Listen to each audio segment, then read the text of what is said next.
Hello, everyone, and welcome back to another episode of Self-Published Success, a show that highlights forward-thinking authors who chose self-publishing over traditional and found success in doing so. My name is John Feldman, founder and CEO of Visionary Literary, and your host for today's show. Our guest today is Don Dimberio. Don is an 83-year-old first-time author.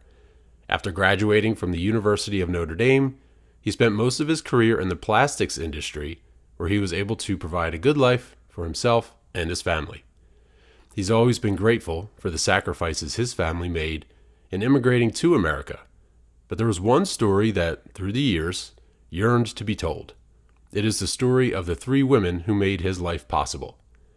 Don's book, The Sisters from Campobasso, which hit Amazon's bestseller list in its first week, can be found on Amazon, Barnes & Noble, in this episode's description, and anywhere books are sold. Don, welcome to the show. Hi, John. Nice to be with you. Nice to be with you too.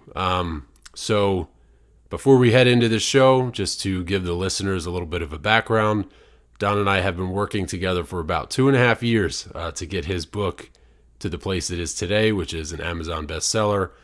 More importantly, out into the world. And as we'll get into in a bit, just telling the story of Don's mother and her sisters. So Don, give us a little bit of a background about kind of yourself, your career, how long this story has been with you, and then what finally made you decide this story needs to be out into the world.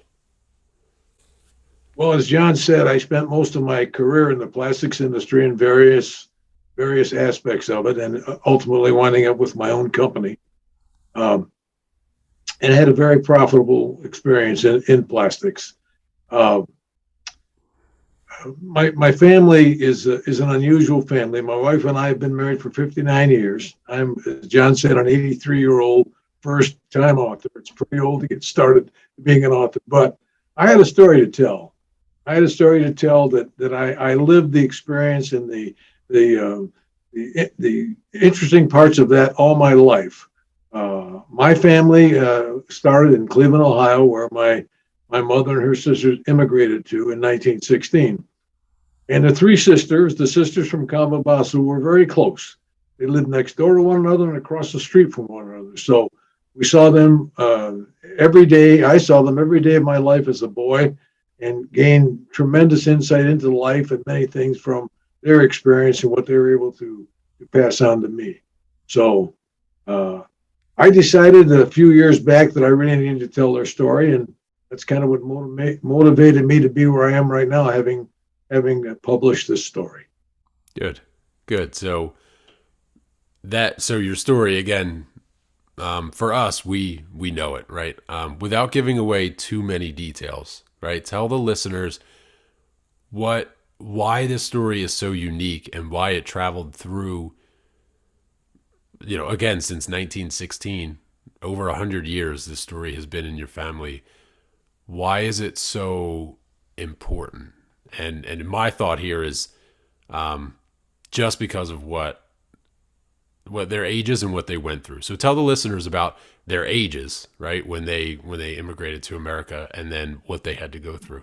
Well, when they came to America, they were 15, soon to be 16, 8, and 3. My mother was a 3-year-old. Okay, and they came over from Italy, from Campobasso, in 1916, and lived close to one another and were with one another almost on a daily basis for all the years of their lives until they died. You have to understand that Italian people, one of the first questions that you ask when you meet another Italian is, where were your people from in Italy? Well, it was real simple for me. When people would ask me that question, I would say my mother and her sisters were from Campobasso, and I would tell the story, which I'm not going to reveal too much of it to you because it's the crux of what this book is about. Right. And when I told that story, people were amazed, and they would say, that is some story. You really ought to tell that story. And so, I think probably about 10 years ago, I really decided, it's time. Your days are numbered. You're on the 18th hole of your life, and it's time that you tell this story so it's there for posterity. So the rest of your of your family can know what their heritage is. And that's what I did. And that's why I told the story. Okay, excellent. So that kind of leads me into the next question as to why it was so important for you 10 years ago to realize like that this story has to get out there. Was it mostly for your family and future generations to know, really to pay tribute to your mother and her sisters and not let that story kind of fade away with generations like many stories do? Or was it that you wanted to share it with others, with the public? Was it a combination of both? I thought it was a story that needed to be told, John. It was so amazing and so, as people will find out if they read the book, so incredible that it needed to be told. And I wanted, not only to tell that story, but also to have a record, a history of what my family went through, what my family being my mother and her sisters, their existence meant to me. But without their existence, I would not have existed. So obviously, it was pretty Yes. important that I tell that story. And I wanted the rest of my family, which is fairly large, to be able to look at something and say, this is what my heritage is about, and especially for my children, my four children. And I wanted them to be sure they knew what their heritage was. So Right.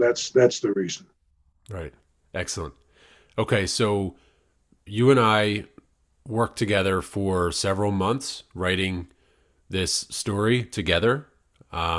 Once we got to a point where I thought it was in good shape, you thought it was in good shape, you sent it to some family, some friends, they thought it was in great shape. It was a good story, right? So for anyone listening, this is sort of it's written as a fiction story, even though it's about 60 to 70% accurate. And uh, Correct. so we wrote it, and then we started to reach out to literary agents and publishers. So let's move now into that process, because again, we worked together for about 2.5 years in total before the book was released. It took us a few months to get the manuscript completed, and then we started to pitch literary agents and traditional publishers. So tell the the listeners, the audience, about what that process was like. Okay. I think I should say one thing before I get into that. I should say that Sure. what I had when I first contacted you and we got together was I had a raw piece of sculpture that you finished.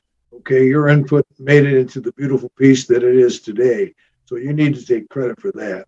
Oh, thank you. Also, we did have quite a struggle with trying to get literary agents to accept the book. We reached out to many of them, probably somewhere in the neighborhood of 40, and tried to match genres. Say, well, let's go to publishing houses that like the genre of what my book is, and even that didn't work. Okay, so eventually we came to the conclusion that the literary agents they're not gonna publish this book, so we need to go a different direction. And with your capabilities, that was pretty flawless, pretty easy to do. Good. Good. So with the that traditional model, right? So we did reach out to, roughly 40 agents and houses.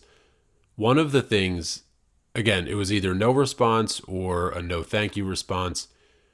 One thing in particular that stuck out, which I kind of anticipated just given my knowledge in the industry, is that there were some who were interested, but the word count wasn't what they wanted it to be, right? So for a fiction novel inside of this genre, you would have to have roughly 75 to 80,000 words minimum. Your story is about 45,000, right? So we would have to add 35,000 words, 40,000 words to hit their desired mark, but then that would take away from your story because we'd be adding fictional components to Correct. your parents, to your mother's story. So that was one thing that came back. And when we moved into independently publishing, you publishing on your own, the word count didn't matter, right? So we still have this book for anyone who's watching. Don's book is right behind me. It's still a perfectly, 220 pages, 230 pages. Yep. So that was one thing that came back that we didn't have to struggle with. So again, we spent, Don, what was it? Over a year doing that I'd outreach. say, Yeah. yeah, yes. And then once we kind of turned the page, um, and went on our own route, it was maybe a few 8 to 12 weeks before we were launched. Wasn't very long. Again, Right. thanks to your help, John, and your knowledge and skill of the industry and your capabilities. Okay, Well, so I need to say that. Okay, I need to give a little testimonial to what you meant to me. Okay, and as a sidelight here, when I decided that I needed some help writing this book, I got online and I said, "Tell me some good ghostwriters. Okay, who are they? Publishers or whatever. Tell me." And they sent me five. I've come with five. I picked your name. Okay. One of the best choices I ever made. Okay. It was pure luck. I knew nothing about you other than what the internet would tell me, but just something about you said to me, this is the guy you want to pick. And I did. And I'm most happy with that decision. So I had to tell you that.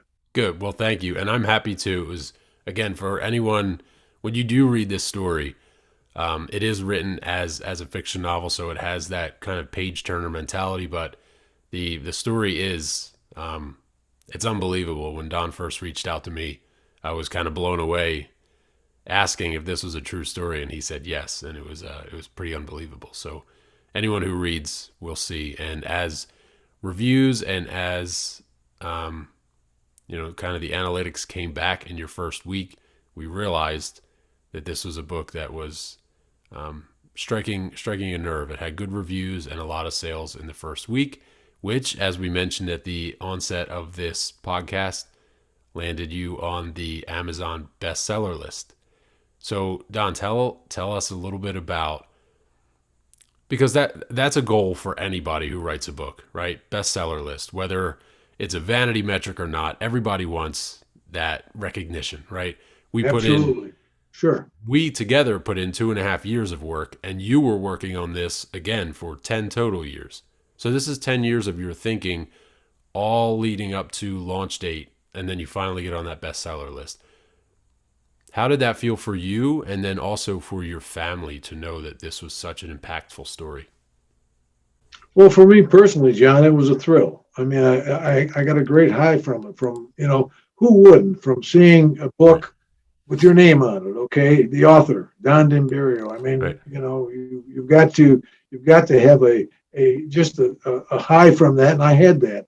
And my family, I have four children, uh, all of whom are in their 50s, and they're all very successful. And they all encourage me and all really, really liked the book, okay? And it's interesting. I run into somebody almost every day around the neighborhood here who will say, "Hey, I got your book. I read your book." And so far everybody has said they really liked it. Whether they did or didn't, everybody has said they did, and I'm very gratified with that. Okay, so yeah, I think it's a personal accomplishment. I mean, you kind of look back at your life and say, well, what did you do? What's your dash like? You know what your dash is? Your dash is 1938 dash whenever you die. So that dash, is what tells you about your life. And I'm so happy that I got this book as part of my dash. That's interesting. I like that. Yeah, yeah. So that's the story. Good. So I do have another question. Maybe this is taking a step back, but so when we made our transition, right, from literary agents to going our own route, for you, again, like I kind of was sprinkling the idea out there, letting you know that like we have this capability to do it on our own, but if you want, we can continue to go the traditional route. So when we made that switch, obviously for you there were probably some nerves there, wondering like, how is this going to turn out, right? So what were your fears going into the self-publishing process, and then what was the result? Like, were those fears subsided in any way? Well, I was a novice, so I really didn't know what to expect. Okay, I didn't know, what bad things could happen. The only thing I knew, and again, this is because of you. I had so much confidence in you and what you told me. Okay, and you were able to say to me, "Hey, this is something that we ought to do. We've tried. We've gone to all these literary people, and they're not going to do anything. Why don't we self-publish it?" And I thought it made a lot of sense. And I had known some people who were involved in self-publishing before, and I don't think they were very successful at it because they didn't have a John Feldman in their process. So no, I felt very confident in going to the self-publishing and was very excited to see that book, to hold a copy of that book in my hand. Good, good. Yeah, that is a very well. First, thank you for flattering me. I'm Yeah. blushing. Well, it's true. But it is. I mean, it is a surreal feeling. Even for me, helping others now. Like when I first started writing, and I would open my books. It's an amazing feeling when you get that first proof copy in the mail, and you open it, and you hold a physical copy of your book with your name on it. It is surreal. And even for me, as I get client books in, when I got your books in, both paperback and hardcover, it was really exciting. So I think the turnout was amazing. Yes, I think so too. Good. So at the beginning, we talked about where everyone can find your book, right? Um, just, I guess, before we get into like closing out here and saying where people can find your book, I like this is completely out of left field, so we didn't prepare for this question, but I would like you, if there are any listeners that are out there, right? So you're 83-year-old first-time author, and this story was with you your whole life. So on the note of like it's never too late to start or to pursue your goal, like you said, your dash, you have a dash. Why would it be important for anybody who's maybe on the fence listening to this episode to really just go for it? Well, I think I'm living proof of the fact that you can go for it. It doesn't matter whether you're 33 or 83. Um, it's something that if you have just the slightest inclination, you should do it. Okay, and there are hundreds of thousands of books written every year, and who knows what your story might wind up being. I never wrote this book with the thought that, oh boy, I'm going to be wealthy. It was never ever in my mind. Okay, and I used to kid the family when I was writing it, saying that George Clooney would play me in the movie. Okay, and everybody would get a big kick out of that. So I think it's just important to do it. Don't do things in your life before it's too late. I mean, it's I'm on borrowed time, so I know what I'm saying. That if you have the slightest feeling, if you have a story to tell, or if you have the imagination to write something, okay, do it. Best I can tell you, do it. That is an excellent message. I love it. So then tell people where they can find your book today, even though it was self-published. Where can they find it? Well, Amazon's starting for it. In fact, when people ask me, they say, "Where can I find your book?" And I say, "Just go to Amazon Prime and type in my name, and you'll find it." Okay, and then I guess it's available at many bookstores, booksellers, whatever. So it's out there and ready to go. Right. So it is, for anyone listening, Amazon obviously is where we all kind of turn, but the book is available on every e-reading platform, every retail platform, Barnes & Noble, Books A Million, anywhere books are sold, you can find Don's books. If you just type in on your online search, The Sisters from Campobasso or Don Dimberio. One last question, Don, that I need to ask. And again, because your story is so family-centric, how did your family respond, one, to the book's completion, but then also going back to the question that I asked you, how did your family feel when this story hit the Amazon bestseller list? Well, my family was very supportive of it, starting with my immediate family. My wife was key and the person that really motivated me to write this book, and my four children, but also some of the outliers, some of the cousins and aunts and uncles and people in Cleveland. I still to this day get emails. I got your book. I liked your book. Everybody kind of has enjoyed the book because what it really does is it finalizes what they all knew was part of their life. They all knew that at some point in time, and again, I got to be careful there. I don't want to give away the central Right. thing of the book Right. of what happened. Okay, and again, also it's important to note that what happened in the book, had it not happened, I wouldn't be having this conversation with you because I wouldn't have existed. Right. So the family really enjoyed the book, even my immediate family and cousins and aunts and people, outside my immediate circle of family.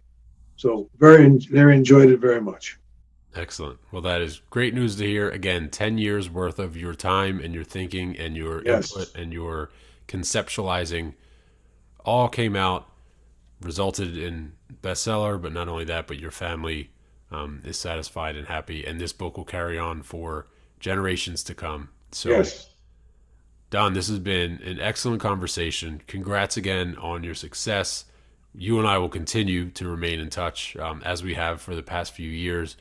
I wish you all the best of luck with this book, with your family, yeah, and any other endeavors that you complete during your dash. So, well, thank you, John, for all your help, and it's great knowing you, and your expertise and your capabilities are excellent. Okay, and one of the best decisions I ever made was clicking on John Feldman. Okay, so other than that, it's good talking to you, and have a great day. thank you, Don. Much appreciated.